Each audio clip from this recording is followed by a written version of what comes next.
Another time he was eating, Bihari Lal would put a big plate in front of him and bring him some prasad. He would be eating the prasad. And not far away, there was a dog that had babies. Some people say there were 5 little baby dogs, puppies. And these puppies would see plate of prasad as he'd eating. And they'd run up and start eating off the plate with him as he was eating. So after seeing this, the next day, Bihari Lal chased the dogs away. Jagannath Das Babaji was about to start his prasad. He asked his servant, "Where are the dogs?" He said, "I am fasting until I have the association of these dogs." So he would not touch anything. Wouldn't eat. And then Bihari Lal brought the dogs back. They were just gathered around in a circle around the plate, and Jagannath Das Babaji was eating very blissfully. And he called out, "These are not ordinary dogs. These are dogs of the holy Dham. All glories to the dogs of the holy Dham of Navadvip."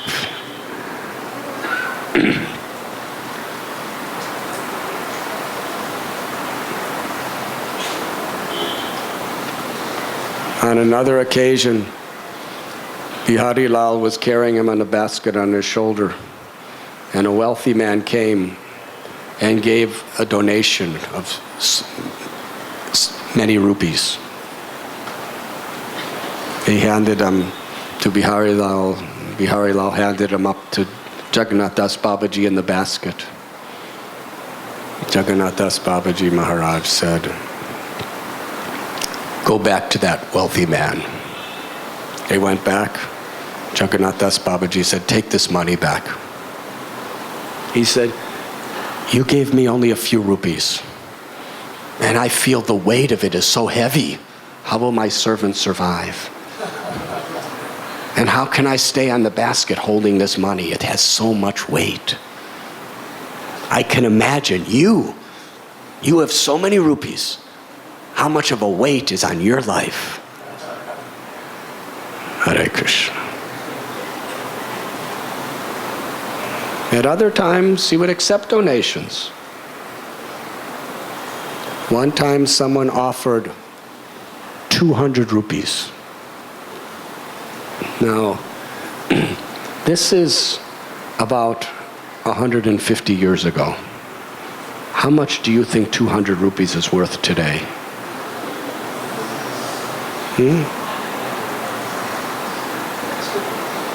Anyone like to guess? Sachinandan, Satchara. Crores.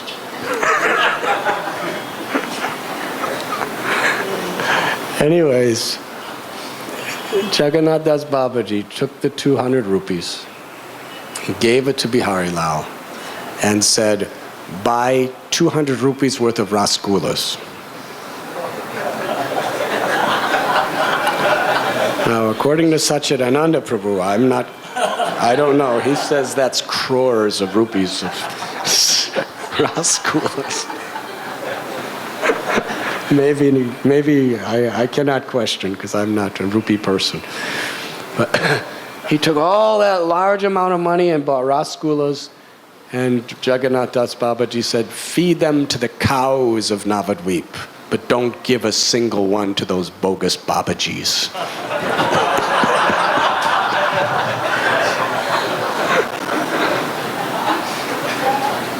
The cows of the holy Dham. And his humility. He was going back and forth. When he was about 146 years old, he was living in Surya Kund in Vrindavan, Braj Bhumi, and he was going to go back to Navadvip. So the Brijabasis and the great Babajis who were there were many great Paramhamsas living there. They were saying, why are you so old? Why are you leaving Vrindavan? How could you leave Vrindavan? You're so old and you're very, very old now. Why not stay here? You're in the holiest of all holy places. You're in Surya Kund, just close to Radha Kund in Sri Braj Bhumi. Jagannath Das Babaji, from the heart of his hearts, he said, because I am a very fallen soul. Vrindavan is the place for the highest Paramhamsas. It is the most intimate part of Krishna's Leela. And any offenses that are committed in Vrindavan are very serious. But I am very fallen. Let me live and give up my life in Navadvip, because that is the place of my beloved lords, Gauranga and Nityananda. They forgive all offenses. They give love of Krishna. They give true realization of Vrindavan even to the most fallen souls like me. So he let me return to Navadvip. That was his humility. He was guru of so many great, great souls. He was a disciple of Madhusudan Das Babaji, who was just 2 or 3 lines after Baladev Vidyabhushan. So many great souls he initiated. Great souls like Bhakti Vinod Thakur, who was writing prolific literatures, who was spreading the glories of the holy name like no one else in centuries. They were his disciples. And yet he was considering himself the most fallen soul, not worthy to live in Vrindavan, but felt his only hope was to be in the dust of Navadvip, calling out for the mercy of Nityananda Prabhu and Lord Chaitanya.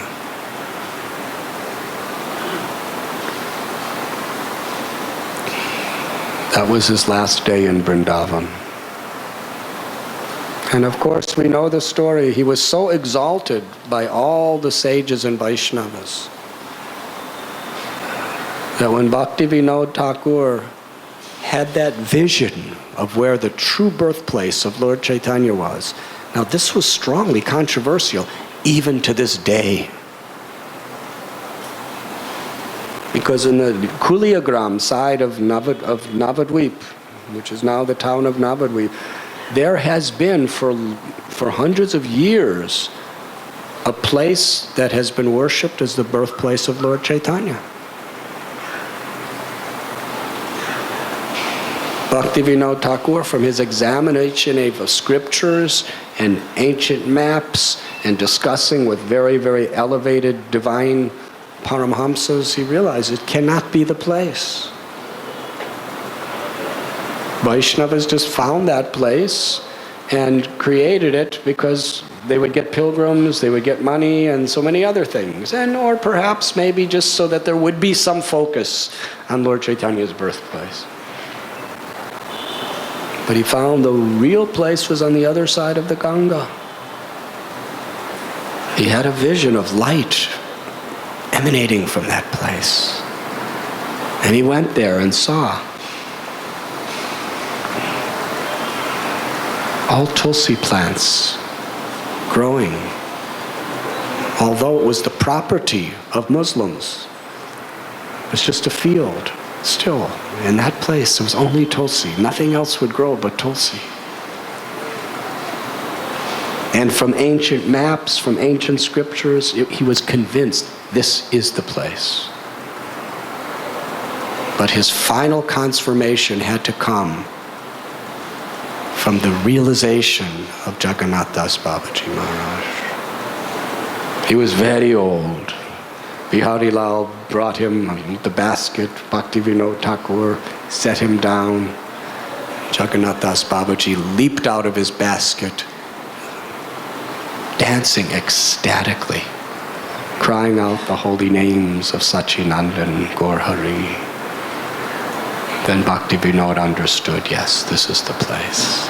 Jagannath Das Babaji said, with all certainty, this is the appearance place of our beloved Lord, Sri Chaitanya Mahaprabhu.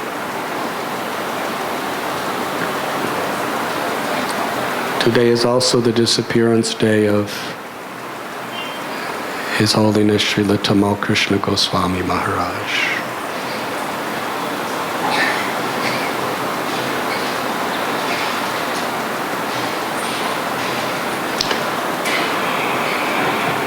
It's already 11 o'clock, and Srimad Bhagavatam is way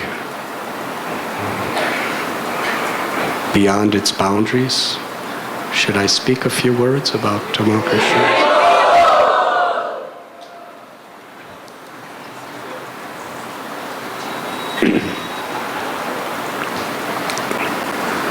What can I say about this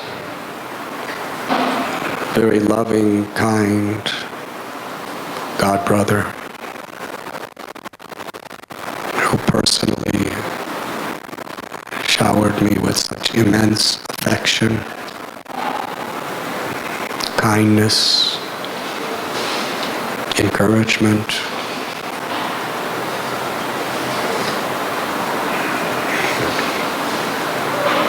I believe in 1968, he first came to Srila Prabhupada, along with his best friend, who was later to be called Vaishnava-Swami Maharaj.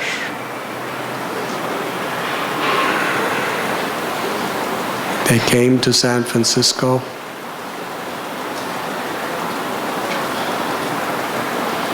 and obviously a great saint from a previous life, he just immediately committed himself 100% to Srila Prabhupada and to Srila Prabhupada's mission.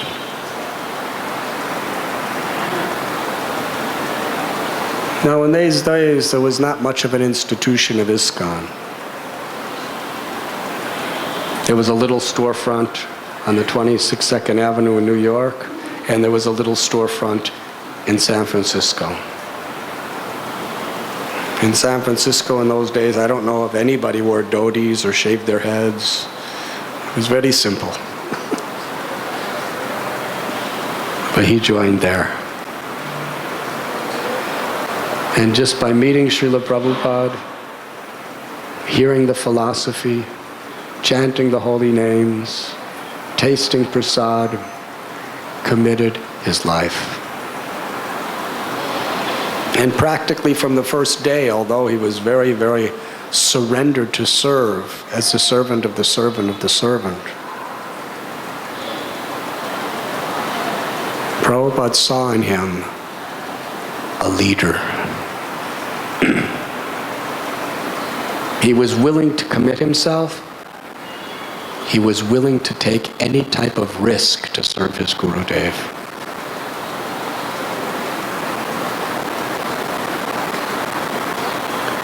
Srila Prabhupada would often say, nothing great can be done without taking risk.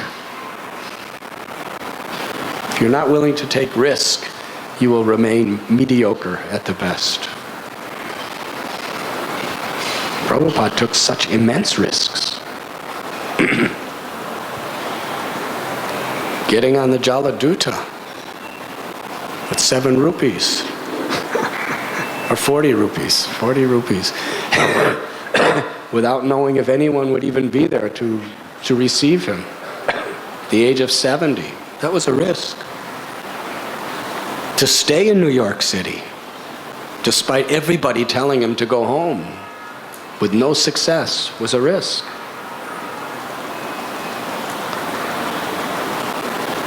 When they gave him that little storefront, Mukunda Maharaj, Janaki, Prabhu, Mataji, and they told him, we can help you with the first month's rent, but we don't think we'll be able to help you beyond that.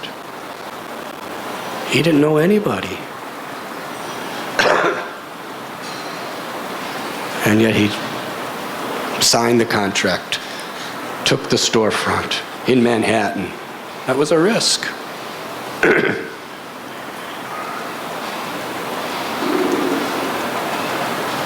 Went to San Francisco, to London. Signed for the land in Bombay when he didn't even have any money. He just had a few. He signed the contract giving a tiny bit. He had to pay the rest by a certain date. He had no access, no means. He took risks. Hare Krishna. Well, there's early devotees, including Tamal Krishna Goswami. They just had such faith. And although Prabhupada's disciples were rapidly growing, more centers, more places, more and more people were joining, Srila Prabhupada had such trust in the commitment, the devotion, and the abilities of Tamal Krishna Goswami.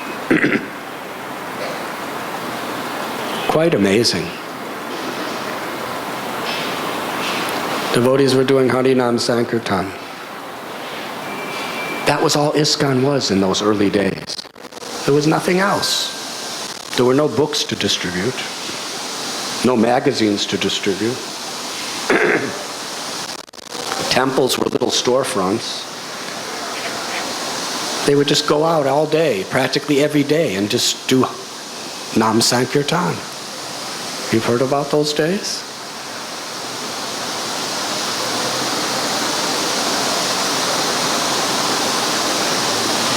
Srila Prabhupada ordered Tamal Krishna Goswami to organize first-class Sankirtan parties. First time. Most important service of all of ISKCON. He put him in charge. And where people were just, devotees were just going out, all scattered out, Hare Krishna, Hare Krishna. He actually organized them, had them dressed in a proper way, and had them playing the right rhythms and singing the right melodies and going to the right places. He actually organized and systematized Nam Sankirtan. And not only that, he propagated it. He inspired them. He encouraged them with such faith to go out every day, all day, and do Nam Sankirtan. And it was so incredibly successful that Srila Prabhupada told Tamal Krishna Goswami to go to all the other centers in ISKCON and organize Nam Sankirtan the same way. And he went to Los Angeles, later went to London, New York. Here's New York, all these, like the senior people, and he's coming to teach them how to do Nam Sankirtan and Prabhupada's instruction. Amazing. And then there was back to Godheads. Devotees were doing Nam Sankirtan and distributing back to Godheads. Well, he just took it so seriously, this distribution of back to Godhead. He was organizing, back to Godhead distribution. At that time, when it first came out, and even a couple years later, the distribution was practically nothing. Tamal Krishna Goswami was determined that he would organize thousands of back to Godheads to be distributed. He told Prabhupada, this is what I want to do for you. And he did it. He was distributing more back to Godheads than the whole rest of the movement put together under his inspiration. So Srila Prabhupada told him to go from center to center to inspire people and to train people how to distribute back to Godhead. Then sometime later, Prabhupada started just printing his books. And Srila Prabhupada had that faith and that trust in the determination, the commitment, and the enthusiasm of Tamal Krishna. At that time he was Grihasta, I believe. And he just systemized, organized, and inspired book distribution. Very much. Various parts of the world. Spearheaded.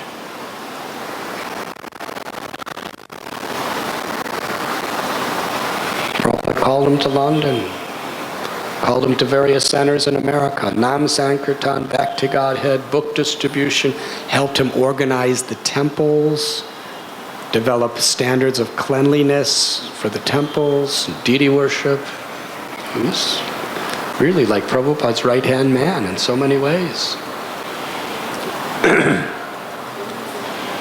And then when Prabhupada came to India, that was the most difficult project. He called for some of his disciples to come. At the end of 1970, they arrived. They were having nice programs. Devotees were amazingly received by the people of India. But as far as organizing a movement here, anything the devotees tried to do, they were getting cheated. As far as any land, any money dealings, always getting cheated. And devotees were always getting sick. It was very, very difficult. And there was nothing. Srila Prabhupada called Tamal Krishna Goswami because he had such faith and trust in his commitment and his abilities and his allegiance to do things Prabhupada had great trust in Tamal Krishna Goswamis to do things exactly according to the Parampara way. And he put Tamal Krishna Maharaj in probably the most difficult service in ISKCON at that time, to be the GBC for all of India, when there was nothing here. Hare Krishna. And for several years he did it. Prabhupada really was very much in touch with him. Prabhupada more or less was like the GBC. But Tamal Krishna Goswami was his right hand. And there's that famous story where Tamal Krishna Goswami wanted to take sannyas. And there was a big controversy over him taking sannyas. And he was so determined. So determined. He just wanted to give his life, everything, no distractions from Prabhupada's service. Prabhupada gave him sannyas.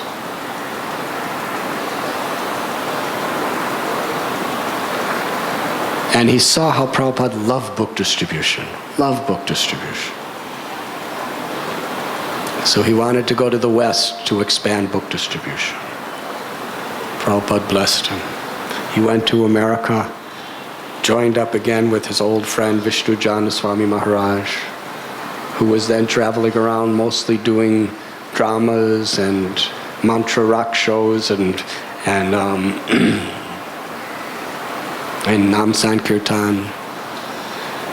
And Tamal Krishna Goswami, from one little bus, he organized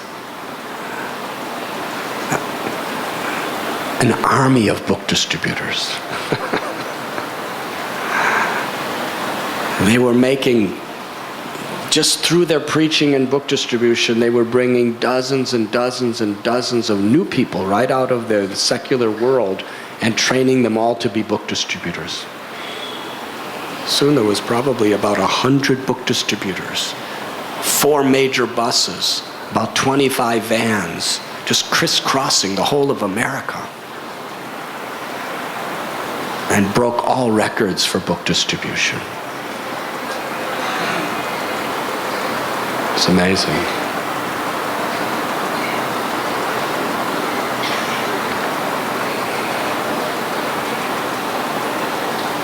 Srila Prabhupada called him for so many projects. Yesterday I was in Calcutta. Prabhupada was struggling to get some land in Mayapur. Very difficult.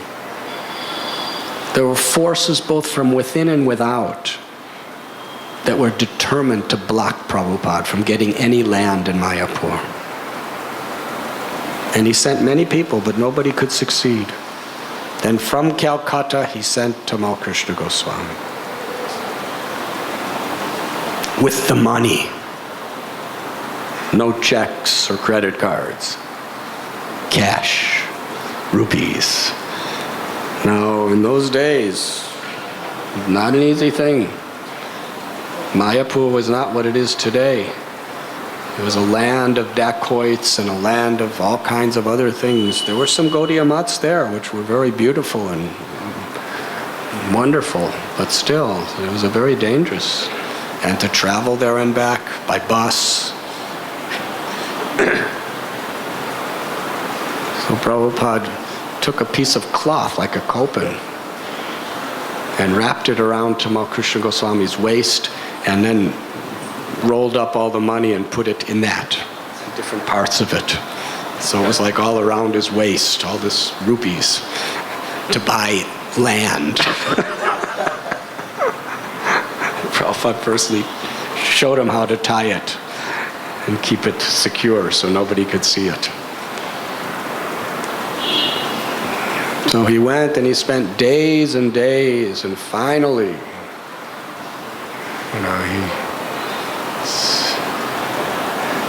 he convinced the people to sell him the land. And all those rupees, they were mostly in small notes, because Prabhupada didn't have big notes. He had to write down the serial number of every note in order for the transaction to be acceptable. He did it. He got the deed. It's impossible. And in the middle of the night, he came back to Calcutta, and he saw Prabhupada's light was still on. He was translating his books. And usually no one disturbed Prabhupada when he was translating his books. But Tamal Krishna Goswami knew how this would make Prabhupada happy. And he came into the room, offered his prostrated obeisances. On his knees, he said, Srila Prabhupada, the land in Mayapur is yours. And then handed Srila Prabhupada the deed of ownership.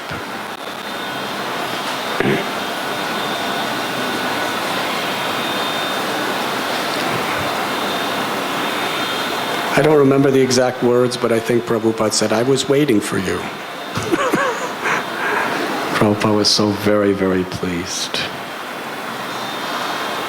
Very, very pleased. And longer than anyone else, he served as Prabhupada's personal secretary. And during Prabhupada's last year in this world, he especially had Tamal Krishna Goswami, his personal secretary, organizing everything around him until his departure.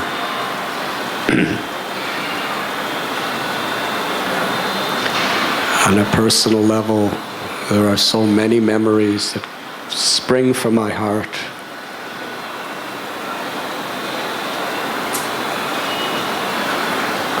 I remember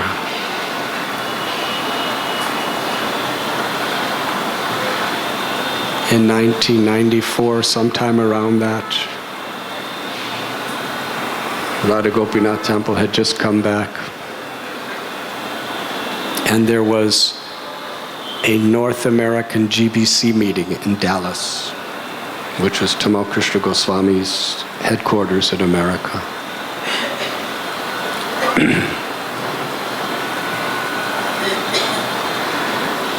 There were dozens of sannyasis, probably a dozen GBCs, all temple presidents from every part of America, all the senior devotees, many from all over the world were there for this conference.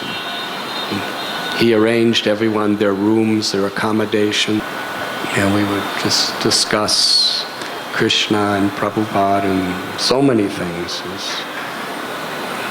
Sometimes for hours and hours he would just share his heart and allow me to share my heart. It became It was very special, very sweet. And one night we did Nam Sankirtan. Forgive me for telling this story, but it's just shows the sweetness of his affection. We did Nam Sankirtan with all the leaders of ISKCON in the streets of Dallas. And he took me right up front with him to dance in the front. And the next morning there was a newspaper article, and there was a photograph of the kirtan, and I was right in front. And he called me into his room, and he was smiling ecstatically, and he showed me the photo, and he said, look at the person in front. He looks just like Lord Chaitanya Mahaprabhu.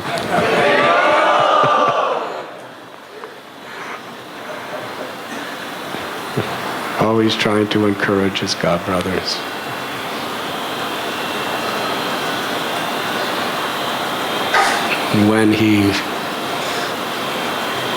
When he procured this land at Govardhan,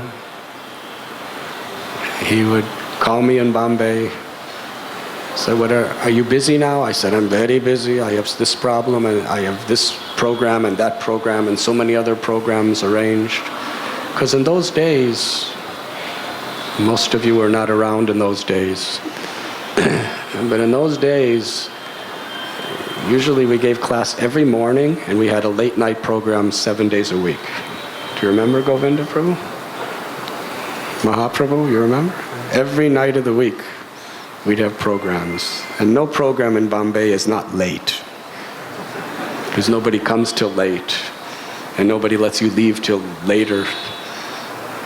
So we had scheduled like months before, every night, this place, this place, this place, this place, 7 days a week, programs all day, going to different people's houses during the day. So everything was, and he said, are you busy? I said, I'm very busy. He said, well, I want you to come to Govardhan. I want to discuss something with you. As he was building that Bhaktivedanta ashram. I said, Maharaj, when should I come? He said, today. I said, but I have so many other programs. He said, no, you have no other programs. You come today. I said, I want you to come today. I need you to come today. Come today. I said, I'm coming. So I came on that day, and we did Govardhan Parikrama together. And then at night, sitting very, very high up in the roof till late at night, we were just discussing the glories of Govardhan together. It's very sweet.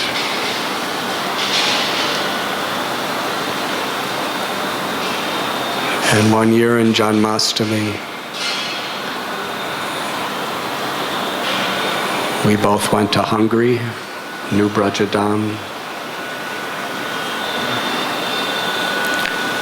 And every morning, every evening, there were so many devotees from all directions who come to Hungary for Janmashtami. New Brajadam is one of the most successful, wonderful centers in all of ISKCON, headed by His Holiness Shivaram Swami Maharaj. Amazing vision, amazing culture of Vaishnavism there. It's beautiful. Wonderful deities, wonderful cows, wonderful preaching, wonderful devotees, everything. So Tamal Krishna Goswami and I would dance together for hours and hours, every morning, every evening. And one day I was so much dancing with him. One day I picked up the mridanga to play. And he came up to me, he said, "You're not going to play that, are you?" I said, "Yes, I am." He took the mridanga out of my hands and took me by the hand and he said, "Will you dance with me?"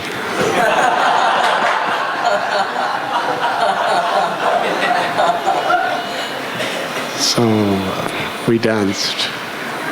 I can say I've never danced in kirtan with greater pleasure than dancing with Tamal Krishna Goswami Maharaj. It was very special.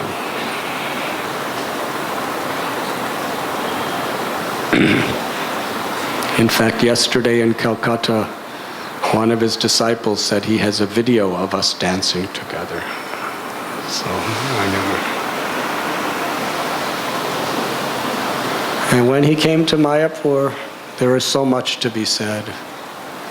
So many devotees were brought to this movement by him, directly by his amazing, powerful preaching. At a certain point, he was inspired to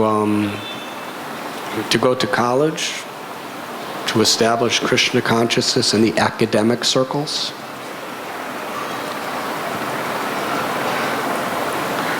So he went to school. He was an undergraduate in a very prestigious temple in Texas. And nothing like this. He's in his 50s. And he's going to school with, people who are 19, 20, 21, 22 years old. And he's sitting in the classes with them. And he was the #1 student in the entire college. #1 student. Whatever he did, he just did it, like perfectly. #1 student in this time. He was an undergraduate. And the college gave him an office amongst all the other professors. Unheard of. Did you ever hear anything like this? Undergraduate, they gave him an office where all the other professors had their offices. Yeah, undergraduate in academic conferences with the highest PhDs of America in the world and the National Council of professors of whatever it is, academia. They were calling him to read his papers. He graduated very quickly, every year the #1 student in the entire college. Now usually when you're older, it's harder to learn. That's why people go to college when they're young. He got a scholarship to Cambridge University. Also, Prabhupada searched his heart, obviously, at seeing how to make the world Krishna conscious. The communist countries were the most dangerous and the most difficult.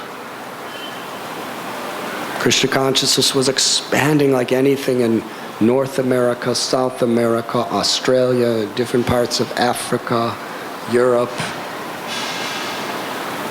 even parts of the Middle East. Prabhupada went to Tehran in Iran and preached there. But communism, that was very, very difficult. Prabhupada himself personally went to Russia to establish Krishna consciousness. There was one place left, China. Nothing there. Prabhupada sent Tamal Krishna Goswami to go to China to spread Krishna consciousness. And he did. He established a foundation and made it grow.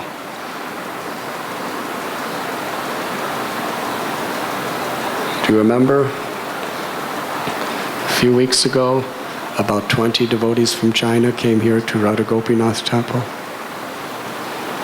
There was about 100 devotees from China in Mayapur not long back. There are thousands of people becoming Krishna consciousness in China. It's all underground. And most of the major preachers are the disciples of Tamal Krishna Goswami.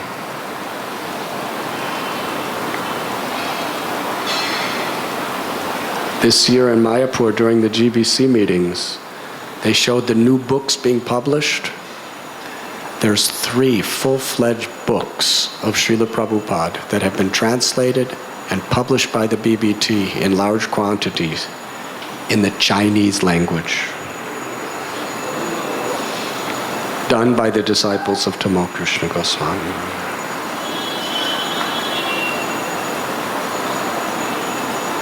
And in his last days in Sri Mayapur, GBC meetings they're quite rigorous because discussing so many intense topics. It's a wonderful association of wonderful devotees, but it's very strenuous. 2 weeks of meetings, usually all day, every day, and then meetings after the meetings, and meetings before the meetings. Well, every night, he called anyone who wanted to come to his room for kirtan. And he established a tradition. There are devotees who to this day say they were the most intense, ecstatic, emotional kirtans they've ever experienced in their lives. He was inspiring them to come kirtan. And during those times,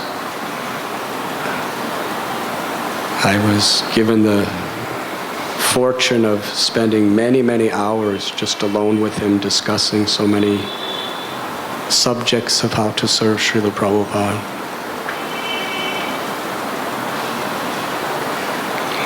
Sometimes we'd go to Ganga together in the afternoon to take bath.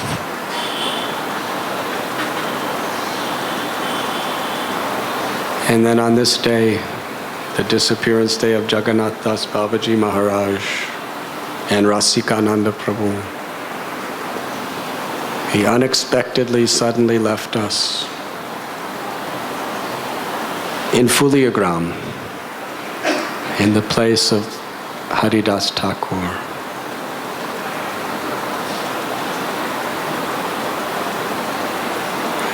Srila Prabhupada,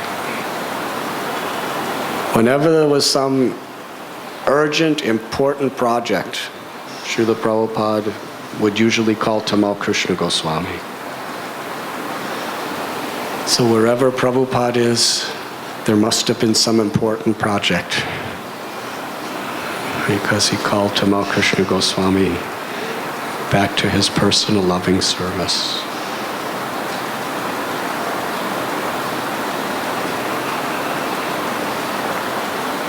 Yes, these great devotees very much magnify the qualities of Prahlad Maharaj that we find here in Srimad Bhagavatam. In regard to His Holiness Tamal Krishna Goswami Maharaj, I would like to repeat the last sentence of today's purport, which I feel very much give light to his life. Prabhupada says, Prahlad Maharaj provided a vivid example how to think of the spiritual master and accept his directions. Thank you very much.